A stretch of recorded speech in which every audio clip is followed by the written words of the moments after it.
অভিজ্ঞ অনেক ব্যক্তিকে সুযোগ দেওয়া হয়েছে, তাদের এটা থেকে আমরা তো সাধুবাদ জানিয়েছি। কিন্তু আমরা তো আপনি অর্ধেক ভালো করবেন অর্ধেক খারাপ করবেন, এটা তো হইতে পারে না।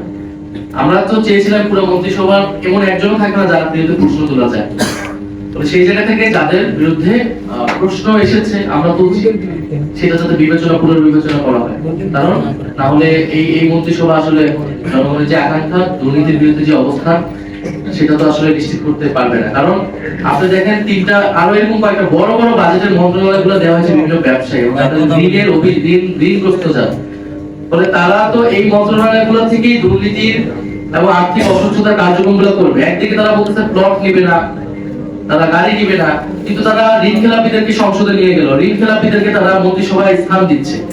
ফলে আপনি বৈধ সুবিধাকে অস্বীকার করে জনগণের সামনে সাধু সাজা হচ্ছে, কিন্তু অন্যদিকে কিন্তু ঋণ খেলাপি দুর্নীতিগ্রস্ত ব্যক্তিদেরকে বড় বড় বাজেটের মন্ত্রণালয় দেওয়া হচ্ছে, যাতে সেই সকল মন্ত্রণালয় থেকে দুর্নীতির সুযোগ তারা পায়।